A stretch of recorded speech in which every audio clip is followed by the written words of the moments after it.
Hi, everybody, and welcome to TNM Coaching Unplugged, the Zoran Todorovic Interconnected podcast. How are you? How is our wonderful community? Thank you so much for engaging every week and listening to this podcast, for sharing, for commenting. We're really grateful for your presence in this environment with us, and we're super grateful that we're together learning and expanding our consciousness, expanding our awareness, and getting new skills and tools to help you live the most amazing life and to create the most amazing business as well. This week we have Lisa Wynn. She's Master Certified Coach. I love Lisa. She's incredible, and you will see why very quickly. She, is one of these multidimensional change makers, and she has a beautiful coaching practice. And also she was one of the Master Certified Coaches that is very influential in the space of grooming the collective coaching consciousness and coaching a lot of people around the world to become the best possible coaches as well.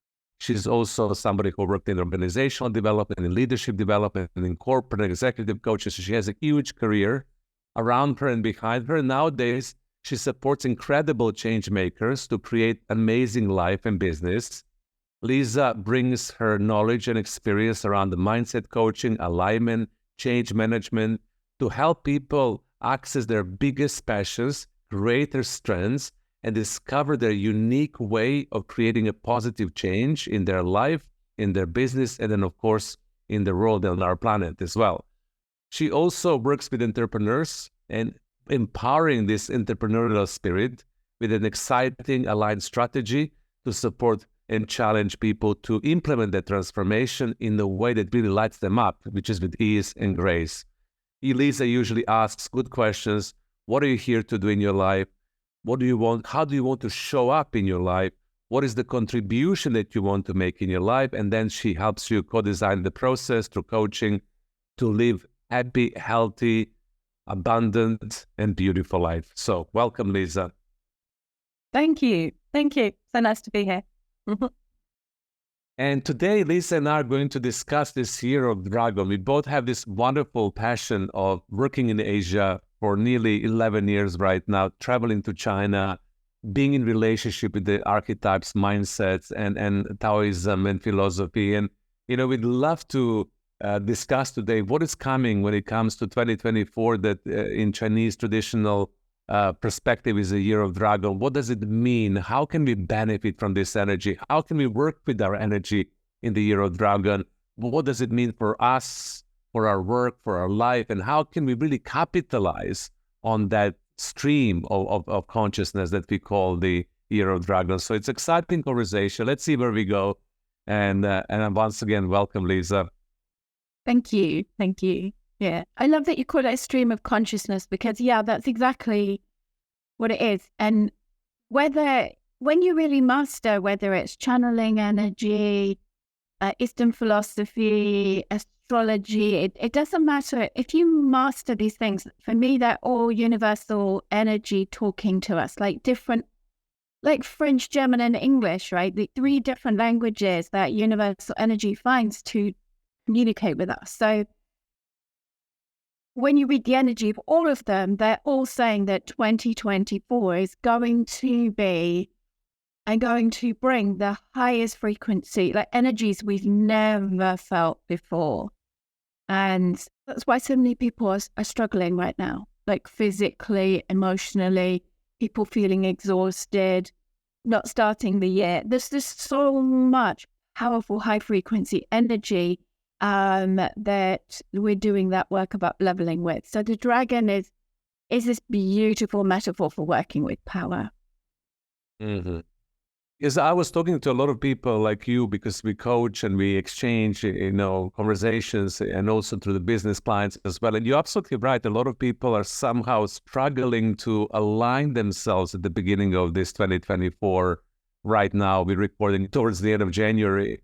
And you're saying this is because this energy is so strong and it requires certain level of alignment in order for us to be able to be with it. So can you please share from your perspective, if we are struggling at this point in time, what do we need to do to start with? And then we can unfold and see what happens later. Yeah, definitely.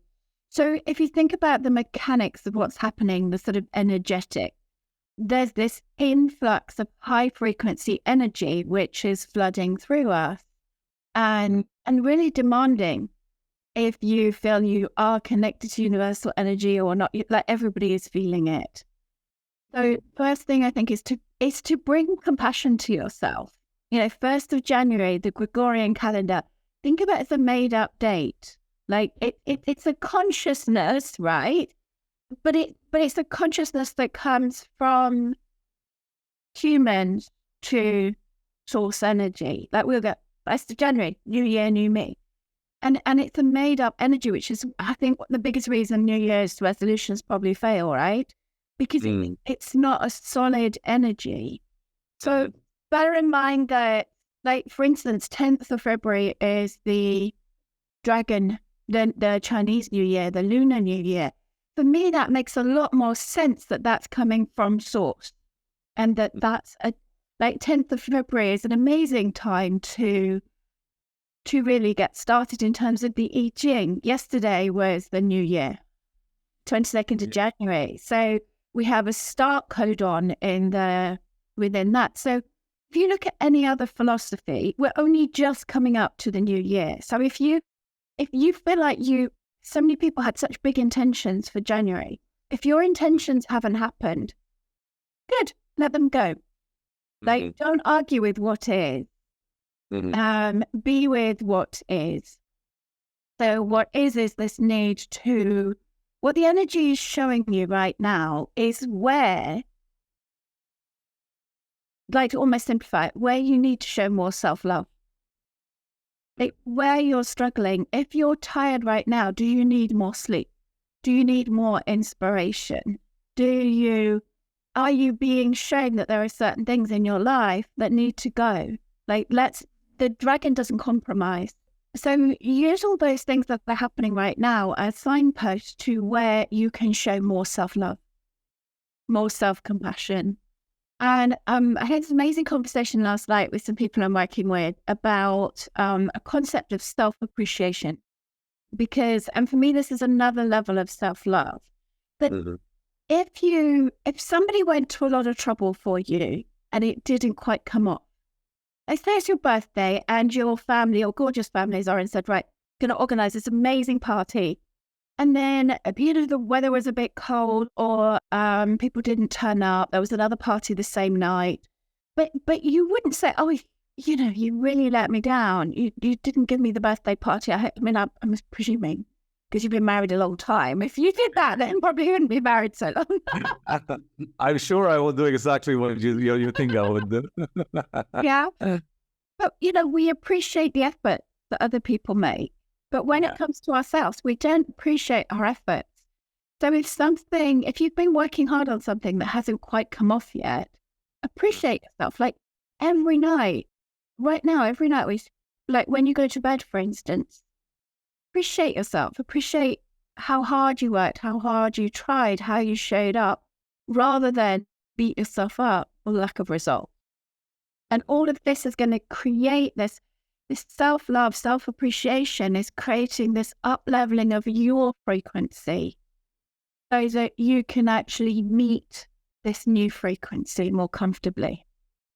I love what you're sharing. Except for me, this is the breakthrough knowledge and breakthrough wisdom, because I've been seeing a lot of people struggle in recent times, especially with everything that you're saying with, not really, kicking off the year, being out of alignment, a lot of tiredness, as you said, a lot of people felt physically exhausted. And what you're saying, this up-leveling of the energy to meet that new stream of consciousness that we call dragon energy, it's about compassionate self-love, really seeing how can you love yourself even more to increase your frequency and your vibration to be able to meet on that field. I think that's a really beautiful foundation to start with. And I think for people who are listening, we tend to forget, as Lisa said, we tend to forget to do this for ourselves. Of course, when somebody else does the act of kindness towards us, we're very appreciative, we're very grateful and thankful, right? But sometimes because we're still take ourselves for granted, we forget to be grateful and loving towards ourselves. So this is the first step, right? So when we do this first step of appreciation, love and care and compassion, and we up-level our frequency to meet that energy. So what is this energy that we call dragon year calling us, or what is the energy wanting from us when it comes to our life, when it comes to our work, and when it comes to our self-expression?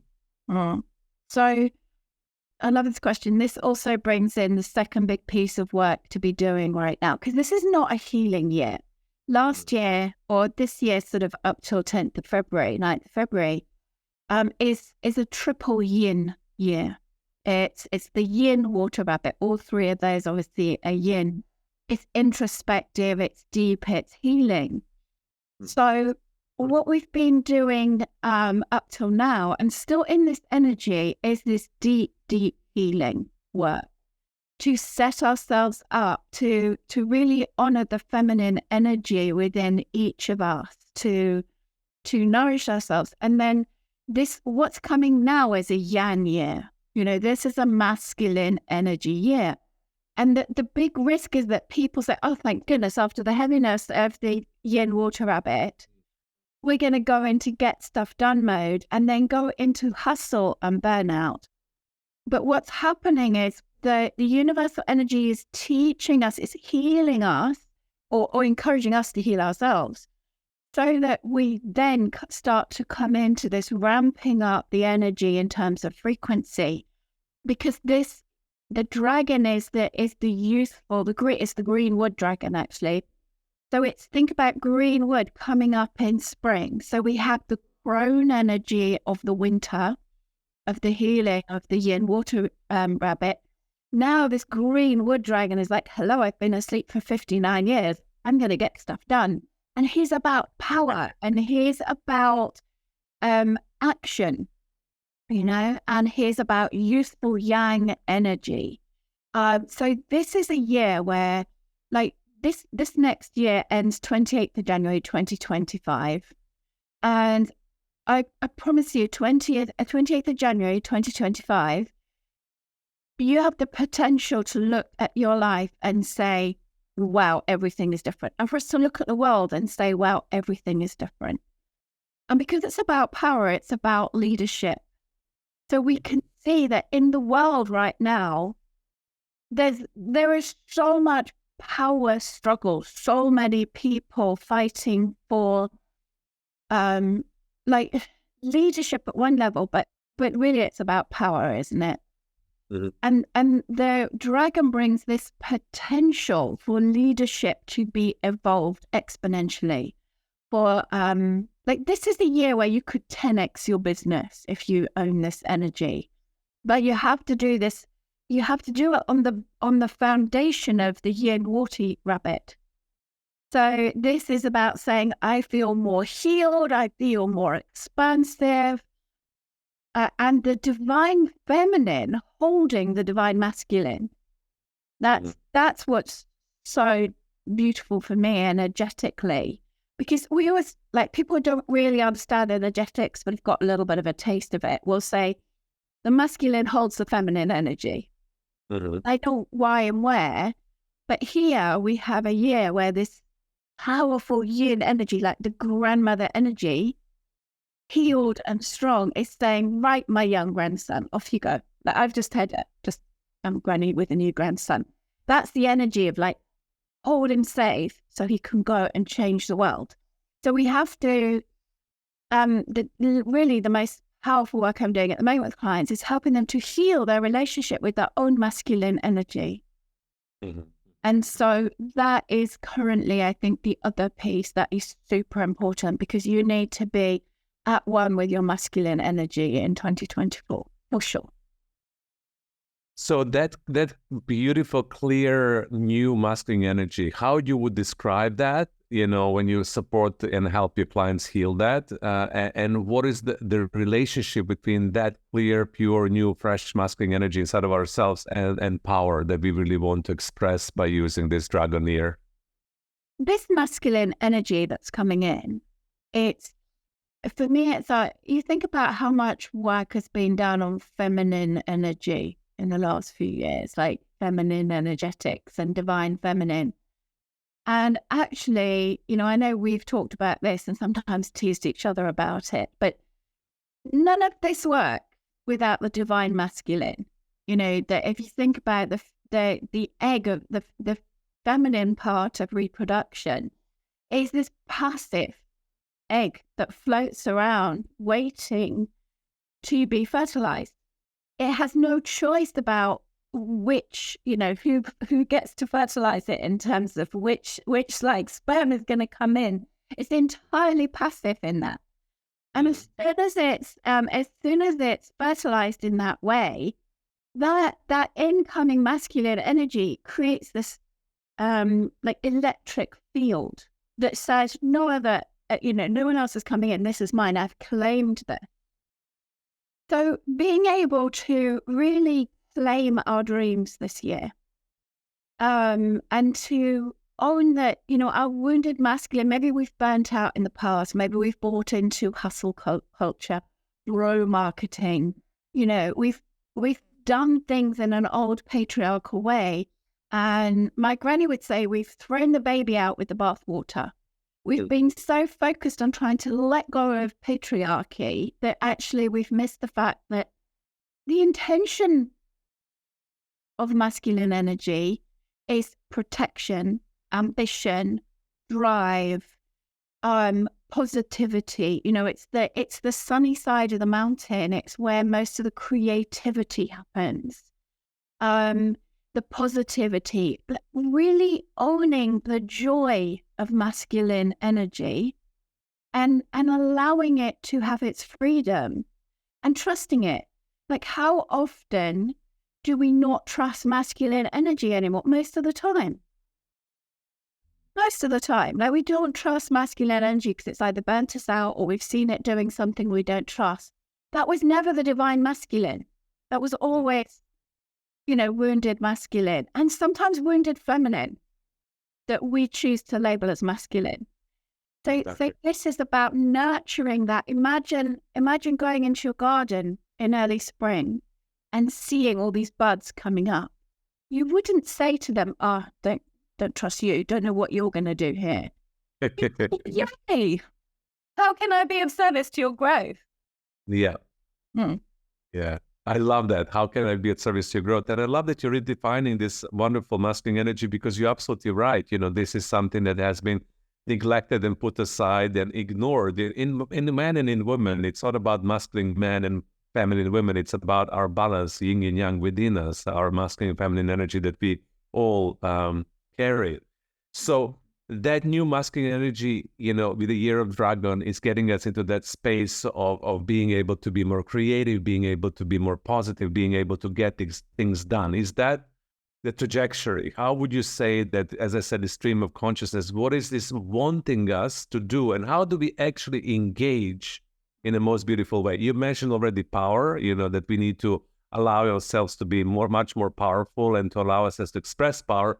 And also you mentioned that it's extremely important for us to align with the new masculine energy and understand how can we use this going forward. Anything else that you feel is good for our audience or the listeners to hear when it comes to asking that, and how do I align, and how do I benefit from it, and how do I serve or engage with that wave in the most beautiful way? And many things. So I think I know it's a big question. like, how do you so I'm just trusting what comes up as the perfect, you know, element of the answer. So one of the things I think we can really do at the moment is look at our relationship with power. And this is work you and I have been doing together for years, and there's a whole nother level of it this year. Because I think, you know, we can look at the relationship that we've had so far with power. We can look at our relationship with power outside of ourselves. But the really big question right now is how do I relate to my power? What is my relationship to my power? And to, you know, be of service to its growth. So it was such an interesting conversation last night in a program I'm teaching, because we were talking about, it was actually about self-love. And we were talking about how we've mostly been taught, like, you must be good enough, like, be good enough in life. But don't try and be better than the people that are helping you. You know, like people don't want us to outshine them. And so for a lot of people, they've got very stuck in this very thin sliver of power. That it's okay to hold this much power. I shouldn't be weak, but I shouldn't be too strong. I shouldn't be dark, but I shouldn't shine my light too brightly. And here we have immense trauma. Here we've been let down, we've been miserable. Here we've been shot down, you know, by other people's opinions. So what happens is this element of our power that we do have access to is tightly bound in trauma. So one of the things that I'm working with clients at the moment is to release this grip, to look at the beliefs about too much power, to look at the beliefs about too little power, and also to just open this up. Like imagine your spring flower emerging. Like we're talking Chinese philosophy. Think about the lotus unraveling. So we can look here, we can do all this, we can do work about our experiences of having too much or too little power. And we can also come into touch our power. Like when some people feel a sense of power in their parenting, for instance, or they're at work or in their relationships or when they're running, like where do you feel like you really can touch that yang energy, that power? Where do you feel like you have access to that and it doesn't burn anyone or it doesn't burn yourself? And then grow that. Like, and that self-appreciation is so powerful. Like, I really appreciate myself for this. I know that when I try really hard, even if it doesn't work, I appreciate the trying hard. You know, we need to be able to tap into the power that we do have access to and gently allow it to grow. Like, breathe on the flame. Rather than try and do new year, new me. This is who I am now. No, you're not. Like, you're not. You're not, because if you believe that, you would already be that person. Yeah. But I'd say, I have this power. I have this flame. This is where I'm strong and powerful, and breathe on it to fan the flame. Oh, how beautiful that is. And I love the metaphor of breathing into to fan the flames and to really empower the aspects of you when you're already strong and you have it inside of yourself. So it's also about us really allowing ourselves to be in that moment. And I love what you explained about not being too powerful and not dimming our power away and being in that midpoint and healing that relationship with power that we have. Because somehow I also feel this inside of myself that this year it's calling through the drive and energy for us to really own our power and to be on a certain level uncompromisable, or not to explain ourselves or not to dim our light, basically, and be ashamed of our power sometimes, because people usually feel that as well. You know, people telling you too much, you know, and then immediately you feel shy or ashamed, or, you know, I'm too much. I've always been too much. You know what I mean? So I think it's important for us to give ourselves permission to step into our power fully, right? Yeah. And to examine, like, dispassionately, curiously, the things that have been holding us. So when somebody says to you, you're too much, that's about them. What they mean is, you're too much for me to hold. That's like going into the gym and saying to the 100-kilo weight, you're a terrible weight because I can't lift you. You're a rubbish weight because I can't lift you. Yeah. And those people, you know, when you go to the gym and you want to deadlift 100 kilos, if you can't do it already, you start with 50 kilos or 20 kilos and you do, as many reps of those, and then you go a bit higher and a bit higher. And then one day you're going to look at that 100 kilo and go, you're not enough. I need to add more to you. So you're too much. It's not a thing. You know, there's no definition to it. It's nonsense. All it means is in the moment that I think you're too much, my emotional and spiritual and energetic intelligence is not high enough for what you bring. That's my work, not yours. But we hear it as, oh my God, I was too much. I must get smaller so that person can hold me. Yeah.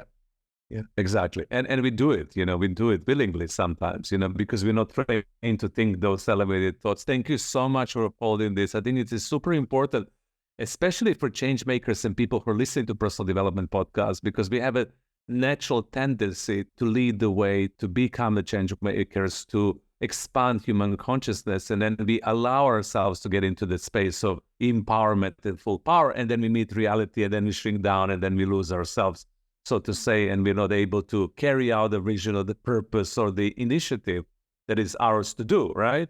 So it's important that we begin seeing it as how you reframe it from a completely different perspective. Yeah, totally. And this, this is a year of destiny. Some years, like last year, held a lot more fate.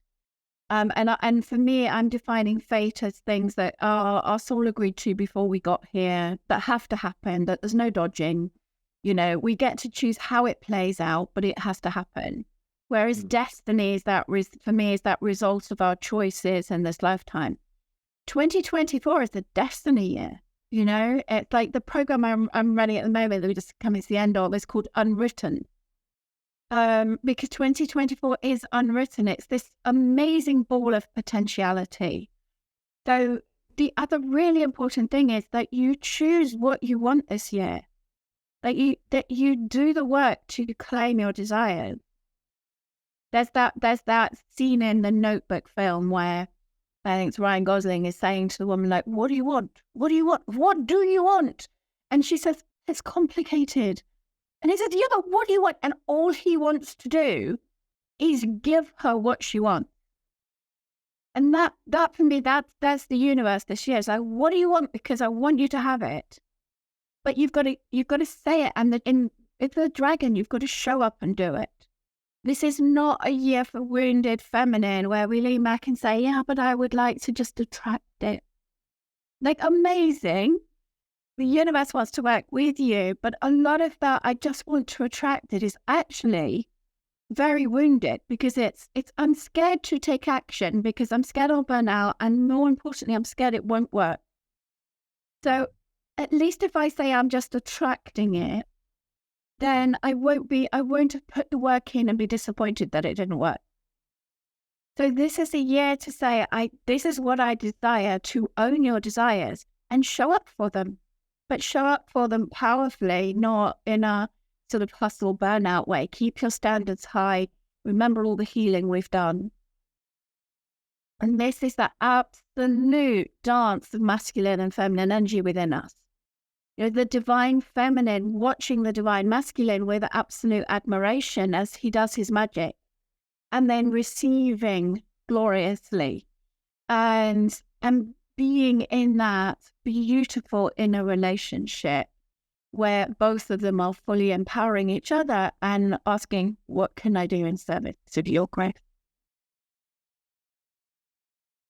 Lisa Wynn, we can talk for hours and hours and hours. And I would really love to stop here, because I feel that this was such a beautiful transmission towards the end. And I would empower everybody who's listening to this podcast to listen again the last 5 minutes. And the whole podcast is amazing, but last 5 minutes, but it's a clear call for action of us to fully understand and align to this coming year and utilize and use this stream of consciousness that we call dragon energy in the most beautiful way. And I love that you shared also, Lisa, that it's unwritten and that we can choose to write it down, that we can choose to show up and with our true heart desire, and we can be very explicit, right? Very clear to what it is that we want. There's a clarity needed for all of us to express it, to say it. And then I also love what you said, and show up and do it.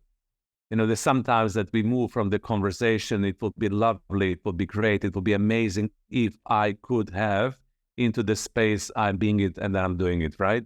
Yes. Yeah. Yeah. Own it. Like, this is the ultimate year. That the Tao is, that being and doing. Bring the balance. And remember that the real the magic in the yin and yang is actually what happens between the two. It's a 3-part symbol. There's the yin, there's the yang, and there's the connection between the two. And it's in the connection, it's in the slight tension between the two that, the baby grows from the egg, that the magic happens. So owning that we have to hold both, and that it's the movement between the two that generates the chi, that energy for change. Beautiful, beautiful, Lisa. Thank you so much for this wonderful conversation. Thank you so much for being who you are and for being such a powerful force for the evolution of human consciousness and being in all our lives. I'm really grateful for this conversation. I'm sure that our audience will be very inspired, elevated, uplifted to the next level of themselves. We're going to reach and reference all Lisa's social media channels as well as her website for people who want to know more about her work and to the people who want to connect with Lisa as well. Lisa, once again, thank you so much. And everybody else, thank you for tuning in. Thank you.